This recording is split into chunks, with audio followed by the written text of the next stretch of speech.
नमस्कार दोस्तों, अल्फाजा diary bye DS में आपका स्वागत है। बड़ी सोच का बड़ा जादू का पार्ट 3, विश्वास जगाइए डर भगाइए। दोस्तों, यदि आप मेरे चैनल पर नए आए हैं तो प्लीज़ चैनल को सब्सक्राइब कर बेल आइकन को क्लिक कर लीजिए और वीडियो को लाइक व शेयर कर दीजिए। दोस्तों, मेरा वॉच टाइम जो है कंप्लीट होने वाला है और सब्सक्राइबर कम है, इसलिए प्लीज़ थोड़ा सा सपोर्ट कीजिए और चैनल को सब्सक्राइब कर दीजिए। मेरे चैनल पर आपको rich dad and poor dad तथा 7 habits of highly effective peoples जैसी बुक की समरी भी मिलेगी।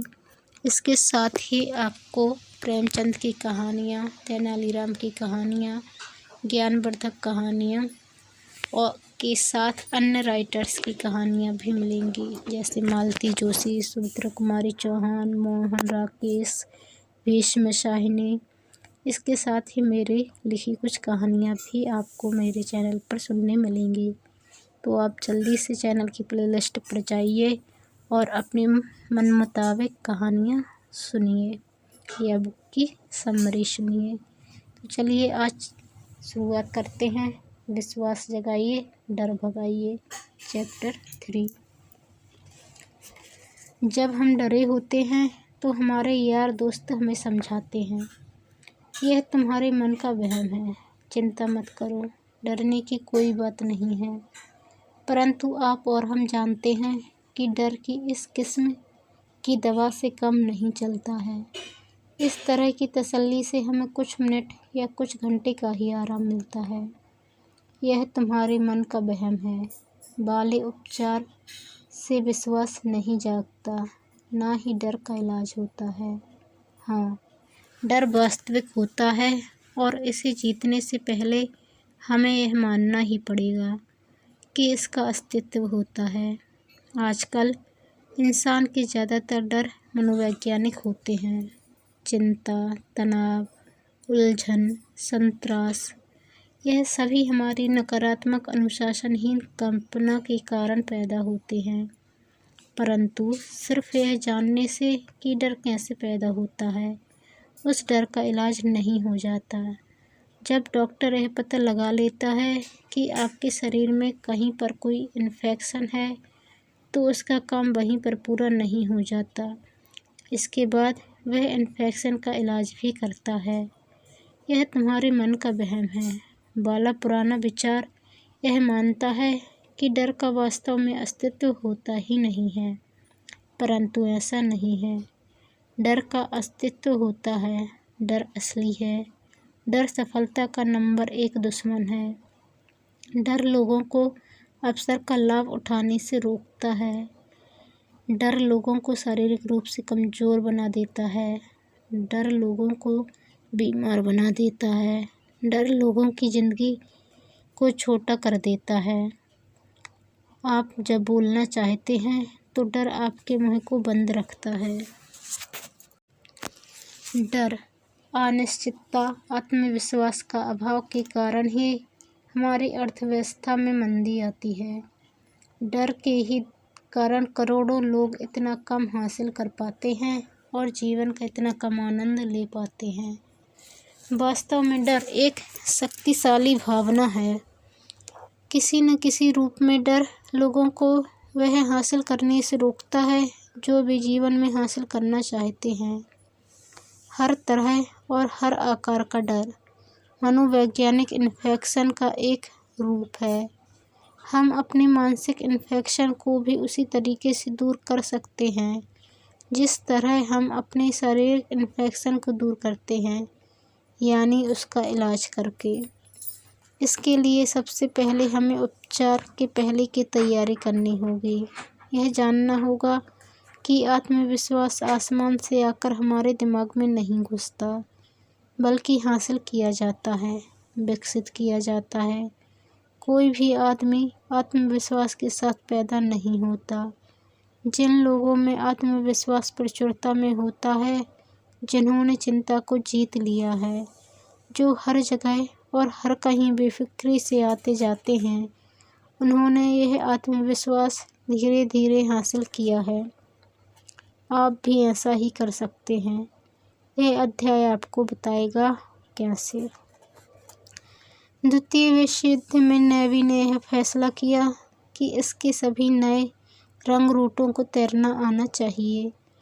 इसके पीछे यह विचार था कि तैरना आने से किसी डूबते आदमी की जान बचाई जा सकती है। जिन लोगों को तैरना नहीं आता था उनके लिए तैरने की कक्षाएं आयोजित की गईं। मैंने इस तरह के एक प्रशिक्षण को देखा। साथी तौर पर यह देखना मज़ेदार था कि इतने बड़े बड़े जवान और स्वस्थ लोग कुछ फुट गहरे पानी में कूदने से घबरा रहे थे। इन लोगों को 6 फुट ऊंचे स्टैंड से पानी में कूदना था और सिर्फ 8 फुट गहरा था। हालांकि आसपास बहुत से विशेषज्ञ तैराक खड़े थे और जान का कोई जोखिम नहीं था, फिर भी ये वयस्क लोग बुरी तरह आतंकित थे। गहराई से सोचने पर यह दुखद प्रसंग था। उनका डर वास्तविक था, परंतु उनमें और हार के डर के बीच में केवल एक ही चीज़ आड़े आ रही थी और वह थी पानी के नीचे के पानी में छलांग। एक से ज़्यादा बार मैंने देखा कि इन युवकों को बोल्ट से अनपेक्षित धक्का दे दिया गया और इसका परिणाम यह हुआ कि पानी से उनका डर हमेशा के लिए दूर हो गया। हजारों भूतपूर्व नेवी के जवान इस घटना से परिचित होंगे। इस घटना से हमें यह शिक्षा मिलती है, काम करने से डर दूर होता है। दुविधा में रहने या अनिर्णय की स्थिति में रहने से या काम टालने से हमारा डर बढ़ता है। इसे अभी हाल अपनी सफल नियमों की पुस्तिका में लिख लें। काम करने से डर दूर होता है। काम करने से डर सचमुच दूर होता है। कुछ महीनों पहले 40 साल का एक परेशान हाल एग्जीक्यूटिव मुझसे मिलने आया। वह एक बड़े रिटेलिंग संगठन में महत्वपूर्ण पद पर था। चिंतित स्वर में उसने मुझे बताया, मुझे डर है कि मेरी नौकरी छूट जाएगी। मुझे ऐसा लगता है कि मेरे थोड़े से दिन बचे हैं। क्यों? मैंने पूछा। सभी बातें मेरे खिलाफ हैं। मेरे विभाग की बिक्री के आंकड़े पिछले साल से 7% कम हैं। यह बहुत बुरा है, खासकर तब जब हमारे स्टोर की सेल्स पिछले साल की तुलना में 6% बढ़ी है। मैंने हाल ही में कुछ गलत फैसले लिए हैं और मुझे कई बार मीटिंग में यह संकेत दिया गया है कि मैं कंपनी की प्रगति के साथ साथ प्रगति नहीं कर पा रहा हूँ। मुझे इतना बुरा अनुभव पहले कभी नहीं हुआ। मेरी पकड़ ढीली होती जा रही है और यह सबको साफ दिख रहा है। मेरे कर्मचारियों को भी इस बात का एहसास है। मेरे सेल्समैन भी यह देख सकते हैं। दूसरे एग्जीक्यूटिव भी यह जानते हैं कि मैं ढलान पर नीचे फिसल रहा हूँ। एक साथी एग्जीक्यूटिव ने तो पिछली मीटिंग में यहाँ तक सुझाव दिया था कि मेरा कुछ काम उसके डिपार्टमेंट को सौंप दिया जाए ताकि स्टोर के लिए कुछ लाभ कमाया जा सके। मैं एक ऐसा डूबता हुआ आदमी हूँ जिसे बहुत सारे लोग डूबता हुआ देख रहे हैं और उसके डूबने का इंतज़ार कर रहे हैं। एग्जीक्यूटिव ने अपनी दुर्दशा पर बोलना जारी रखा। आखिरकार मैंने उसे बीच में रोककर उससे पूछ ही लिया, तो आप इस बारे में क्या कर रहे हैं? आप स्थिति को सुधारने के लिए क्या प्रयास कर रहे हैं? मैं इसमें कर ही क्या सकता हूँ, उसने जवाब दिया। मैं सिर्फ यही उम्मीद कर रहा हूँ कि सब कुछ ठीक हो जाए। इस पर मैंने कहा, परंतु क्या उम्मीद करने से ही सब कुछ ठीक हो जाएगा? फिर बिना उसे जवाब देने का मौका दिए मैंने उससे अगला सवाल पूछा, क्यों ना उम्मीद करने के साथ साथ आप कुछ प्रयास भी करें? कैसे? उसने कहा, आपके मामले में 2 तरह से काम किए जा सकते हैं। पहला तो यह कि आप अपनी सेल्स को बढ़ाकर दिखाएं। हमें यहीं से शुरू करना होगा। कोई ना कोई वजह तो होगी जिसके कारण आपकी सेल्स कम हो रही है। उस वजह का पता लगाएं। हो सकता है कि आपको अपना पुराना माल निकालने के लिए स्पेशल सेल लगानी पड़े ताकि आप नया माल खरीद सकें। शायद आपका अपने डिस्प्ले काउंटर को अलग तरीके से जमाना चाहिए। शायद आपको अपने सेल्समैनों में ज़्यादा उत्साह भरना चाहिए।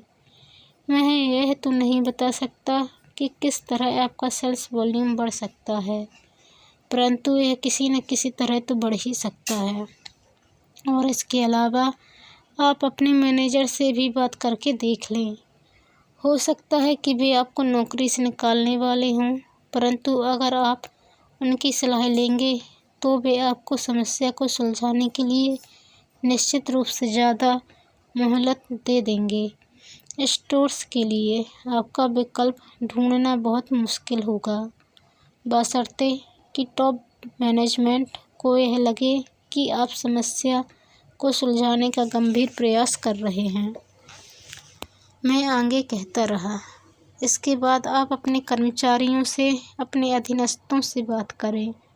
डूबते हुए आदमी की तरह व्यवहार करना छोड़ दें।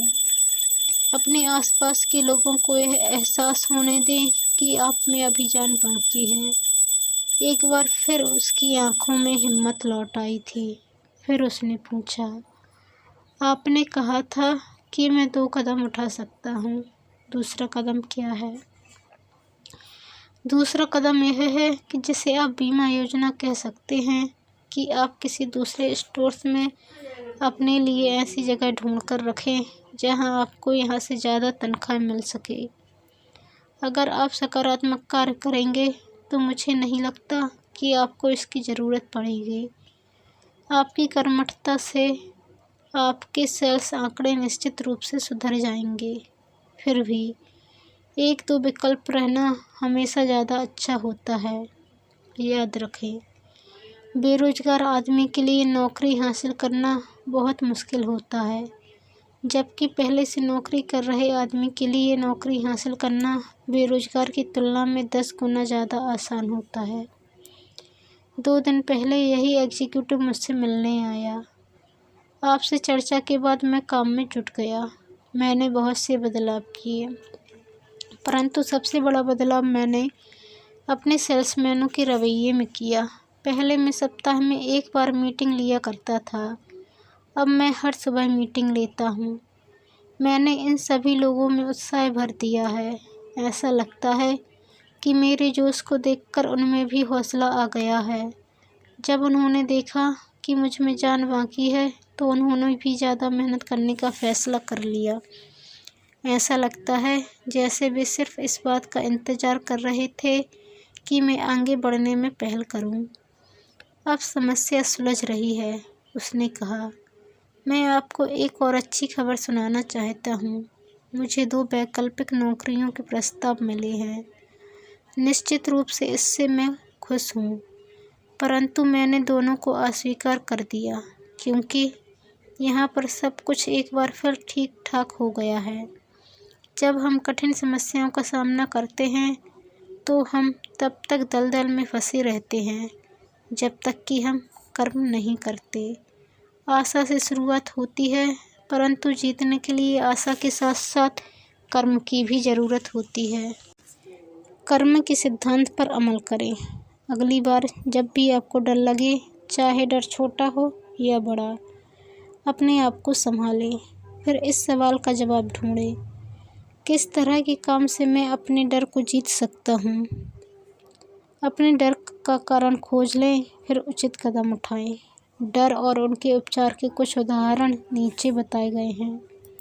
रंग रूप के कारण झिझक, अपना हुलिया सुधारिए। नाई की दुकान या ब्यूटी पार्लर में जाइए। जूते चमकाइए। साफ और प्रेस किए हुए कपड़े पहनिए। बेहतर ढंग से तैयार होइए। अच्छा दिखने के लिए हमें हमेशा नए कपड़ों की ज़रूरत नहीं होती। दूसरा, किसी महत्वपूर्ण ग्राहक को खो देने का खतरा। बेहतर सेवा देने की दुगनी कोशिश करें। ऐसी हर चीज़ को सुधार लें जिससे आपके ग्राहकों को आत्मविश्वास कम होता हो। तीसरा, परीक्षा में फेल हो जाने का डर। चिंता में समय गंवाने के बजाय इस समय को पढ़ने में लगाएं। चौथा, आपके नियंत्रण के पूरी तरह बाहर की चीज़ों का डर। अपना ध्यान किसी दूसरी तरफ ले जाएं। अपने बगीचे में जाकर खरपतवार साफ करें। अपने बच्चों के साथ खेलें, फिल्म देखने जाएं। किसी ऐसी चीज़ से शारीरिक क्षति का डर जिसे आप नियंत्रित ना कर सकते हों, जैसे बिजली गिरना, तूफान आना या हवाई जहाज़ दुर्घटना का डर। इलाज। दूसरों के डर में उनकी मदद कीजिए। दूसरों के डर को कम कीजिए, प्रार्थना कीजिए। छठा, यह डर कि दूसरे लोग क्या सोचेंगे या क्या कहेंगे। इलाज।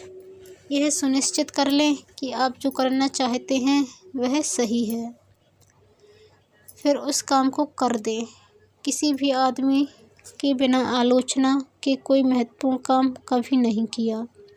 सातवां, निवेश करने या घर खरीदने के पहले का डर। सभी पहलुओं पर विचार कर लें, फिर फैसला करें। एक बार फैसला करने के बाद आप उसी के हिसाब से काम करें। अपनी बुद्धि और अपने निर्णय में विश्वास रखें। आठवां, लोगों का डर। चीज़ों को सही नज़रिए से देखें। याद रखें, सामने वाला आदमी भी आप ही की तरह एक इंसान है। डर का इलाज करने और विश्वास हासिल करने के लिए ये 2 कदम उठाएं। पहला, डर का असली कारण पता करें। यह तय कर लें कि आप वास्तव में किस चीज़ से डर रहे हैं। दूसरा, फिर कर्म करें। हर तरह का डर किसी न किसी तरह के काम से दूर हो सकता है। और याद रखें, झिझकने से आपका डर बढ़ता ही है, कम नहीं होता। इसलिए देर न करें, बल्कि तत्काल काम में जुट जाएं, फैसला करें। आत्मविश्वास के अभाव का कारण होता है खराब याददाश्त। आपका दिमाग किसी बैंक की तरह होता है। हर दिन आप अपने दिमाग के बैंक में विचारों को जमा करते जाते हैं। विचारों का यह संघर्ष बढ़ता जाता है और आपकी याददाश्त बन जाता है। जब भी आप सोचने बैठते हैं या आपके सामने कोई समस्या आती है, तो दरअसल आप अपनी यादों के बैंक से पूछते हैं, इस बारे में मैं क्या जानता हूँ। आपकी यादों का बैंक पहले से जमा किए हुए विचारों के संग्रह में से आपको आपकी मनचाही जानकारी देता है। आपकी यादें ही वह मूलभूत सप्लायर हैं जो आपको नए विचार के लिए कच्चा माल प्रदान करती हैं। आपकी यादों के बैंक का टेलर बहुत ही भरोसेमंद है। वह आपको कभी धोखा नहीं देता। जब आप उसके पास जाकर कहते हैं, मिस्टर टेलर, मुझे कुछ विचार निकाल कर दीजिए जिनसे यह सिद्ध हो कि मैं बाकी लोगों जितना योग्य नहीं हूँ, वह कहता है, बिल्कुल सर। याद कीजिए, आपने पहले भी 2 बार इस काम को करने की कोशिश की थी और आप असफल हुए थे। याद कीजिए, आपकी 6ठी कक्षा की टीचर ने कहा था कि आप कोई भी काम ढंग से नहीं कर सकते। याद कीजिए, आपने अपने साथी कर्मचारियों को अपने बारे में यह कहते सुना था। याद कीजिए। और मिस्टर टेलर एक के बाद एक विचार निकाल कर आपको देते हैं जिनसे यह निष्कर्ष निकलता है कि आप अयोग्य हैं, असमर्थ हैं। परंतु अगर आप अपनी यादों के टेलर से यह कहें, मिस्टर टेलर, मुझे एक महत्वपूर्ण फैसला करना है, क्या आप मुझे ऐसे विचार प्रदान करेंगे जिनसे मुझे हौसला मिले? और इसके जवाब में मिस्टर टेलर कहते हैं, बिल्कुल सर। परंतु इस बार वह आपको पहले से जमा किए हुए ऐसे विचार देते हैं जिनसे यह साबित होता है कि आप सफल हो सकते हैं। याद कीजिए, आपने पहले भी ऐसी परिस्थिति में वह शानदार काम किया था। याद कीजिए, मिस्टर स्मिथ को आप पर कितना भरोसा था। याद कीजिए, आपके अच्छे दोस्त आपके बारे में यह कहा करते थे। याद कीजिए, मिस्टर टेलर पूरी तरह सहयोग करेंगे और आपको उसी तरह के विचार निकालने देंगे जिस तरह के विचार आप निकालना चाहते हैं। आखिर यह आपका बैंक है। यहाँ पर 2 उपाय दिए जा रहे हैं जिनके प्रयोग से आप अपनी यादों के बैंक का प्रभावी उपयोग कर सकते हैं। और अपना आत्मविश्वास जगा सकते हैं। अपनी यादों के बैंक में केवल सकारात्मक विचार ही जमा करें। इस बात को अच्छी तरह से समझ लें। हर आदमी के जीवन में अप्रिय, मुश्किल, हतोत्साहित करने वाली घटनाएं होती हैं, परंतु इन घटनाओं के प्रति असफल और सफल लोगों की प्रतिक्रिया अलग अलग होती है। असफल लोग बुरी घटनाओं को दिल से लगा कर रखते हैं। वे अप्रिय स्थितियों को बार बार याद करते हैं ताकि वे उनकी यादों में अच्छी तरह से जम जाएं। वे अपने दिमाग से उन्हें नहीं निकाल पाते। रात को भी वे जिस घटना के बारे में सोचते हुए सोते हैं, वह दिन में हुई कोई अप्रिय घटना ही होती है। दूसरी तरफ आत्मविश्वास से पूर्ण सफल लोग इस तरह की घटनाओं को भूल जाते हैं। सफल लोग अपने यादों के बैंक में केवल सकारात्मक विचार ही रखते हैं। आपकी कार किस तरह चलेगी? अगर हर सुबह काम पर जाने से पहले आप 2 मुट्ठी धूल अपने फ्रंट केस में डाल दें, क्या आपका शानदार इंजन बैठ नहीं जाएगा और आप इससे जो कराना चाहते हैं वह करने से इनकार नहीं कर देगा? आपके दिमाग में जमा नकारात्मक अप्रिय विचार भी आपके दिमाग को इसी तरह से प्रभावित करते हैं। नकारात्मक विचार आपकी मानसिक मोटर को इसी तरह की अनावश्यक टूट-फूट का शिकार बनाते हैं। इनसे चिंता, कुंठा और हीनता की भावनाएं पैदा होती हैं। नकारात्मक विचार आपको सड़क के किनारे खड़ा रखते हैं, जबकि बाकी लोग अपनी गाड़ियों पर फर्राटे से आगे बढ़ रहे होते हैं। ऐसा करें उन क्षणों में जब आप अपने विचारों के साथ अकेले हों, जब आप अपनी कार चला रहे हों या अकेले खाना खा रहे हों। सुखद सकारात्मक घटनाएं याद करें। अपनी यादों के बैंक में अच्छे विचार डालें। इससे आत्मविश्वास बढ़ता है। इससे आप में मैं सचमुच अच्छा हूँ की भावना जागती है। इससे आपका शरीर भी स्वस्थ रहता है। इसका एक बढ़िया तरीका यह है, सोने जाने से पहले अपने यादों के बैंक में अच्छे विचारों को डाल दें। अपने जीवन की अच्छी बातों को याद करें। यह सोचें कि आपको कितनी सारी चीज़ों के लिए ऊपर वाले को शुक्रगुजार होना चाहिए। आपकी पत्नी या आपका पति, आपके बच्चे, आपके दोस्त, आपका स्वास्थ्य, उन अच्छी चीज़ों को याद कीजिए जो आपने लोगों को आज करते देखा है। अपनी छोटी छोटी सफलताओं और उपलब्धियों को याद कीजिए। उन कारणों को दोहराइए जो आपको आज जीवित होने के लिए खुश क्यों होना चाहिए। अपनी यादों के बैंक से केवल सकारात्मक विचार ही निकालिए। कई वर्ष पहले मैं शिकागो में मनोवैज्ञानिक सलाहकारों की एक फर्म के साथ करीबी रूप से जुड़ा हुआ था। वे कई तरह के मामले सुलझाते थे, परंतु उनमें से ज़्यादातर मामले विवाह संबंधी समस्याओं और मनोवैज्ञानिक कठिनाइयों से संबंधित होते थे। एक दिन मैं फर्म के मुखिया से उसके प्रोफेशन और उसकी तकनीकों के बारे में बात कर रहा था। मैं यह जानना चाहता था कि वह किस तरह असंतुलित व्यक्ति की मदद करता है। उसने कहा कि आप जानते हैं कि लोग अगर केवल एक चीज़ कर लें तो उन्हें मेरी सेवाओं की कभी ज़रूरत नहीं पड़ेगी। वह क्या? मैंने उत्सुकता से पूछा। सिर्फ यही कि आप अपने नकारात्मक विचारों को नष्ट कर दें, इससे पहले कि वे विचार राक्षस बन जाएं और आपको नष्ट कर दें। मैं जिन लोगों की मदद करता हूँ उनमें से ज़्यादातर लोग, उसने कहा, मानसिक आतंक की दुनिया में रहते हैं। शादी की बहुत सारी कठिनाइयाँ हनीमून राक्षस की वजह से होती हैं। हनीमून उतना संतोषजनक नहीं रहा होगा जितना 1 या 2 जीवन साथी चाहते हों, परंतु उस याद को दफना देने के बजाय वे लोग सैकड़ों बार उस पर विचार करते रहते हैं, जब तक कि यह उनके वैवाहिक जीवन की एक बहुत बड़ी बाधा नहीं बन जाती। वे मेरे पास 5 या 10 साल बाद आते हैं। आमतौर पर मेरे ग्राहक यह नहीं जान पाते कि समस्या की जड़ कहाँ है। यह मेरा काम है कि मैं उनकी कठिनाइयों का विश्लेषण करूं और उन्हें यह बताऊं कि उन्होंने राई का पहाड़ बना लिया है। कोई भी व्यक्ति किसी भी अप्रिय घटना को मानसिक राक्षस बना सकता है, मेरे मनोवैज्ञानिक दोस्त ने आगे कहा।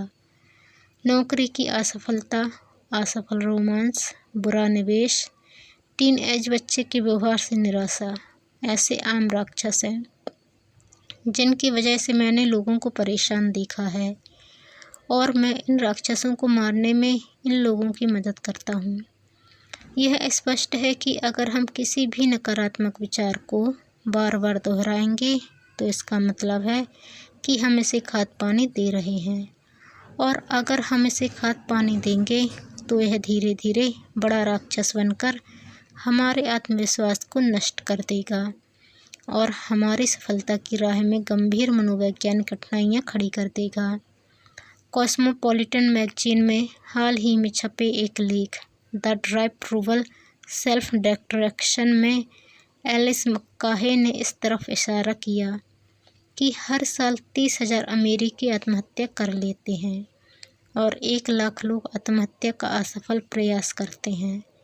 उन्होंने आगे कहा, इस बात के आश्चर्यजनक प्रमाण मिले हैं कि लाखों करोड़ों लोग, दूसरे लोग धीमे धीमे कम स्पष्ट तरीकों से खुद को मार रहे हैं। बाकी के लोग शारीरिक आत्महत्या करने के बजाय आध्यात्मिक आत्महत्या कर रहे हैं, क्योंकि वे खुद को कई तरह से अपमानित, दंडित कर रहे हैं और कुल मिलाकर अपने आप को छोटा बना रहे हैं। जिस मनोवैज्ञानिक मित्र का मैंने जिक्र किया था, उसने मुझे बताया कि किस तरह उसने अपनी एक ऐसी मरीज को रोका जो मानसिक और आध्यात्मिक आत्महत्या करने पर तुली हुई थी। इस मरीज, उसने कहा, की उम्र 35 से ऊपर होगी। उसके 2 बच्चे थे। सामान्य भाषा में कहा जाए तो उसे गंभीर डिप्रेशन था। अपनी ज़िंदगी का हर अनुभव उसे दुखद अनुभव ही लगता था। उसका स्कूली जीवन, उसकी शादी, बच्चों का लालन पालन, जिन जगहों पर बह रही थी, सभी के बारे में उसका सोच नकारात्मक था।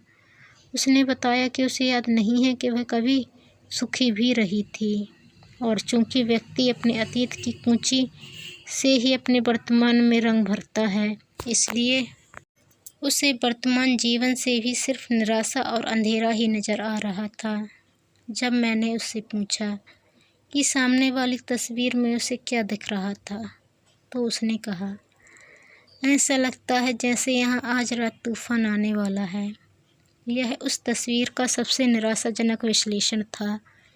यह तस्वीर एक बड़ी ऑयल पेंटिंग है जिसमें सूर्य आसमान में नीचे की तरफ है। चित्र बहुत चतुराई से बनाया गया है और इसे सूर्योदय का दृश्य भी समझा जा सकता है और सूर्यास्त का भी। मनोवैज्ञानिक ने कहा कि लोग तस्वीर में जो देखते हैं उससे उनके व्यक्तित्व के बारे में संकेत मिल जाता है। ज़्यादातर लोग कहते हैं कि यह सूर्योदय का दृश्य है, जबकि मानसिक रूप से असंतुलित, डिप्रेस व्यक्ति हमेशा इसे सूर्यास्त का दृश्य बताते हैं। एक मनोवैज्ञानिक के रूप में मैं किसी आदमी की याददाश्त तो नहीं बदल सकता, परंतु अगर मरीज सहयोग दे तो मैं उसे अपने अतीत को अलग तरीके से देखने का नज़रिया सिखा सकता हूँ। मैंने इस महिला को भी ऐसा ही करना सिखाया। मैंने उसे बताया कि वह अपने अतीत को पूरी तरह निराशावादी रवैये से ना देखे और उसमें से खुशी और आनंद के पलों को याद करने की कोशिश करे। 6 महीनों के बाद उसकी हालत में थोड़ा सा सुधार हुआ। उस वक्त मैंने उसे एक खास काम सौंपा। मैंने उससे कहा कि वह हर दिन 3 कारण लिखे जिनके कारण उसे खुश होना चाहिए। हर सप्ताह गुरुवार को मैं उसके लिखे कारणों को देख लेता था। यह सिलसिला 3 माह तक चलता रहा। उसमें काफ़ी सुधार हो रहा था। आज वह महिला एक सामान्य जीवन जी रही है। वह सकारात्मक है और वह ज़्यादातर लोगों जितनी ही सुखी है। जब इस महिला ने अपने यादों के बैंक से नकारात्मक विचार निकालना बंद कर दिया तो उसकी हालत में सुधार होना शुरू हो गया। चाहे मनोवैज्ञानिक समस्या बड़ी हो या छोटी, इलाज हमेशा तभी शुरू होता है जब आदमी अपने यादों के बैंक से नकारात्मक विचारों को निकालना बंद कर देता है और उनके बजाय सकारात्मक विचार निकालना शुरू कर देता है।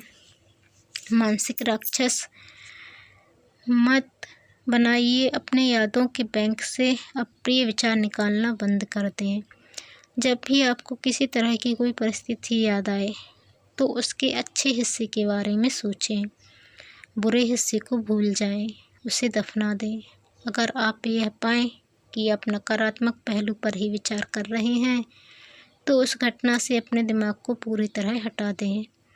और यहाँ हम आपको एक और महत्वपूर्ण और उत्साहवर्धक बात बताना चाहते हैं। आपका मस्तिष्क अप्रिय घटनाओं को भुलाना चाहता है। अगर आप सहयोग करें तो अप्रिय यादें धीरे धीरे सिकुड़ती जाती हैं और आपकी यादों के बैंक का टेलर उन्हें बाहर निकालता जाता है।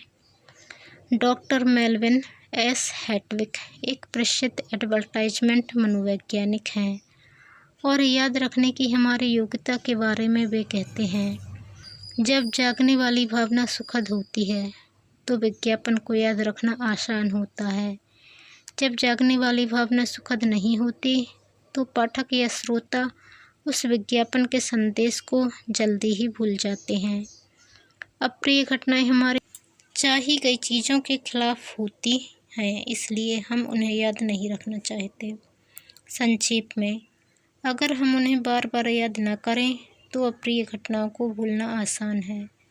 अपने यादों के बैंक से केवल सकारात्मक विचार ही निकालें, बाकी को यूं ही बेकार पड़ा रहने दें और आपका आत्मविश्वास आसमान छू लेगा। आपको ऐसा लगेगा जैसे आप किला फतह कर सकते हैं। आपको लगेगा आप दुनिया की चोटी पर पहुंच सकते हैं। आप जब भी अपने नकारात्मक, खुद को छोटा करने वाले विचारों को याद करने से इनकार करते हैं तो आप अपने डर को जीतने की तरफ एक बड़ा कदम आगे बढ़ाते हैं। लोग दूसरे लोगों से क्यों डरते हैं? जब दूसरे लोग हमारे आसपास होते हैं तो हम इतना आत्मचेतन क्यों हो जाते हैं? हमारे संकोच की क्या वजह होती है? हम इस बारे में क्या कर सकते हैं? दूसरे लोगों का डर एक बड़ा डर होता है, परंतु इसे जीतने का भी एक तरीका है। अगर आप उसे सही पहलू से देखने की आदत डाल लें तो आप लोगों के डर को जीत सकते हैं। मेरे एक सफल बिजनेस मित्र ने मुझे बताया कि किस तरह उसने लोगों के बारे में सही नज़रिया सीखा। उसका उदाहरण सचमुच दिलचस्प है। द्वितीय विश्व युद्ध में सेना में जाने से पहले मैं हर एक के सामने झिझकता था, हर एक से डरता था। आप सोच भी नहीं सकते मैं उस समय कितना शर्मीला और संकोची हुआ करता था। मुझे लगता था बाकी लोग मुझसे बहुत ज़्यादा स्मार्ट हैं। मैं अपनी शारीरिक और मानसिक कमियों को लेकर चिंता किया करता था। मैं सोचा करता था कि मेरा जन्म ही असफल होने के लिए हुआ है। फिर किस्मत से मैं सेना में चला गया और वहां जाने के बाद मेरे दिल से लोगों का डर निकल गया। 1942 और 43 के दौरान जब सेना में लोगों को भर्ती किया जा रहा था तो मुझे भर्ती केंद्रों पर मेडिकल ऑफिसर के रूप में तैनात किया गया।